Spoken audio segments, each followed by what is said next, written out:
اللہ فرمائیں گے اس جنت میں آ جاؤ اور اس جنت میں تمہیں وہ ملے گا جس کی خواہش تم کرو گے. وَلَدَيْنَا مَزِيدٌ، ہم صرف آپ کی خواہشوں کو پورا نہیں کریں گے، ہمارے پاس اور بھی انعامات ہیں. کون سا انعام ہے؟ جنت میں جب جنتی جائیں گے، اذا دخل اہل الجنت الجنہ، جب جنتی جنت میں جائیں گے، جردن مردن مکحلین ابناء 33 33 سال کے گبرو جوان بن کر، اور آنکھوں میں سرما تو نہیں لگایا ہو، سرما کی آنکھیں، یہ کڑیل جوان بن کے ہر شخص جنت میں جائے گا. اور اللہ کی ہی تعریف ہے اس آگ کو دیکھ کے جس سے اللہ نے نجات دے دی، راضی ہو جائے گا. اللہ ذوالجلال کی طرف سے اعلان ہوگا ان لکم عند اللہ موعدا، اللہ ذوالجلال نے کچھ آپ سے وعدے کیے تھے. یرید ان ینجزکم، اللہ ان وعدوں کو پورا کرنا چاہتے ہیں. جنتی کہے گا الم ینجنا من النار ویدخلنا الجنہ، جہنم سے بچا کے جنت میں تو لے آئے، کچھ اور بھی وعدہ ہے. اللہ پھر فرمائیں گے ان لکم عند اللہ موعدا، اللہ نے کچھ وعدے کیے ہیں، آج وہ پورے کرنا چاہتے ہیں. ان لکم ان تصحوا فلا تسقموا ابدا، آج کے بعد ان لکم ان تشبوا فلا تهرموا ابدا، جوانی تمہیں دی ہے، بڑھاپا نہیں آئے گا. ان لکم ان تنعموا فلا تبأسوا ابدا، یہ نعمتیں عارضی نہیں ہیں، ہمیشہ ہمیشہ کے لیے عطا کر رہا ہوں. ان لکم ان تحیوا فلا تموتوا ابدا، جو زندگی تمہیں عطا کی ہے آج کے بعد موت نہیں آئے گی. جنتی پھر کہے گا رضیت یا رب، اے اللہ میں راضی ہو گیا. اللہ فرمائیں گے ابھی نہیں، تمنا یا عبدی، میرے بندے تمنا تو کرو، تمہاری بڑی خواہشیں تھی دنیا میں. فیتمنا، جنتی جنت میں خواہشیں رکھے گا حتی تنقطع الامانی، ایک ایک خواہش کو اللہ پورا فرمائیں گے، خواہشیں ختم. پھر کہے گا رضیت یا رب، اللہ میں راضی ہو گیا. اللہ فرمائیں گے نہیں، فیذکرہ اللہ سبحانہ وتعالی، اللہ یاد کروائیں گے تم تو یہ بھی کہا کرتے تھے. کہے گا ہاں ہاں مجھے یاد آ گیا، مجھے یہ بھی چاہیے، اللہ وہ بھی عطا کر دیں گے. پھر کہے گا رضیت یا رب، اے اللہ میں راضی ہو گیا. اللہ ذوالجلال فرمائیں گے ابھی نہیں. فیکشف الحجاب، اس وقت پھر اللہ ذوالجلال جنت میں سب سے بڑی نعمت عطا کریں گے، اپنا دیدار کروائیں گے. اور اللہ کے رسول کا فرمان ہے والذی نفسی بیدی، اس ذات کی قسم جس کے ہاتھ میں میری جان ہے، جنتی جنت کی ساری نعمتوں کو بھول جائیں گے جب اللہ کا دیدار ہوگا. ولدینا مزید، ہمارے پاس اور بھی کچھ ہے. اور یہ دیدار کس کو نصیب ہوگا؟ للذین احسنوا الحسنى وزیادہ. اگر اللہ کا دیدار چاہتے ہو، احسان کرنا سیکھو.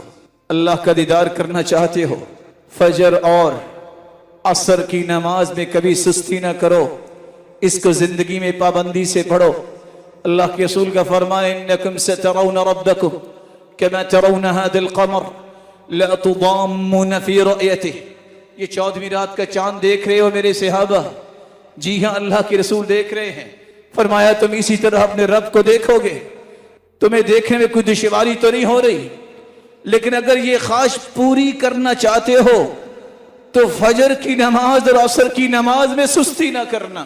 یہ اللہ کا دیدار ہوگا تو ان لوگوں کو ہوگا جو ان نمازوں کی پابندی کرتے ہیں اور احسان کرتے ہیں. اور ساتھ ہی اللہ ذوالجلال کے پیغمبر نے فرمایا جس کو دیکھ کر اللہ مسکرا دیں گے اس کا حساب تو ہوگا ہی نہیں قیامت کے دن. اور اللہ مسکراتے کس کو دیکھ کر ہے؟ رات کی تاریکی میں جو اٹھتا ہے، سردی بھی ہے، نرم و ملائم بستر بھی ہے، بیوی بچے بھی ہیں، سب کو چھوڑ کر تہجد کے لیے کھڑا ہو جاتا ہے. مسکراتے اللہ ذوالجلال ہے اپنے بندے کو دیکھ کے. لا حساب علی، اس کا حساب نہیں ہوگا. یہ دیدار الہی کا مستحق ہے. دوسرا سفر سے آیا، لیٹ ہو گیا، قافلے کے ساتھ ہے، سارا قافلہ سو جاتا ہے، یہ تھکاوٹ بھی ہے، رات سو بھی نہیں سکا، لیکن اس سحری کے وقت سب کو چھوڑ کے اللہ کے سامنے کھڑا ہو جاتا ہے۔ اللہ ذوالجلال اس کو دیکھ کے مسکراتے ہی نہیں بلکہ فرشتوں کو کہتے ہیں دیکھو میرے بندے کو، یہ چاہتا تو سو سکتا تھا، اس کا بھی حساب نہیں ہوگا۔ تیسرا وہ شخص جو اللہ کی راہ میں مال اور جان لے کے نکلا، دونوں ہی لٹا دیے، اس کا بھی قیامت کو حساب نہیں ہوگا، کیونکہ اس کو دیکھ کر بھی اللہ ذوالجلال مسکراتے ہیں۔ اللہ ذوالجلال سے دعا ہے اللہ ہم سب کو اپنا دیدار نصیب فرمائے۔ یہ دعا ضرور کیا کریں، وَأَسْأَلُكَ لَذَّةَ النَّظَرِ إِلَى وَجْهِكَ الْكَرِيمِ وَالشَّوْقَ إِلَى لِقَائِكَ فِي غَيْرِ ضَرَّاءَ مُضِرَّةٍ وَلَا فِتْنَةٍ مُضِلَّةٍ اللهم زينا بزينة الإيمان وجعلنا هداة مهتدين۔ اللہ میں ایک ہی سوال کرتا ہوں، ان لوگوں کی سب میں شامل فرما دے جن کو دن میں 2 مرتبہ تیرا دیدار نصیب ہوگا۔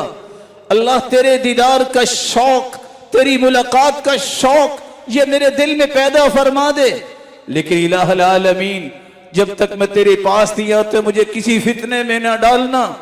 اللہ میرے دل میں دین کو مزین کر دے، زینت وہ عطا کر جو تجھے پسند آ جائے، اور ہدایت پانے والے، ہدایت یافتہ اور ہدایت دینے والے لوگوں کی سب میں شامل فرما۔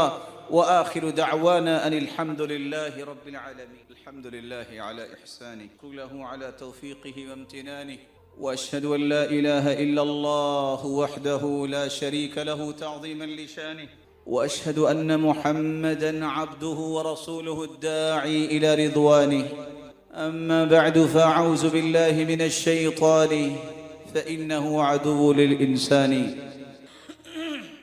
اللہ ذوالجلال نے اس سورت کے اندر اپنی کبریائی اور عظمت اور جلالت اور تقدس کے دلائل بھی دیے ہیں، موت کے بارے میں بھی بتایا ہے یہ آنی ہی آنی ہے، اور پھر اللہ کے سامنے حاضری بھی ہونی ہے، اور اس کا پھر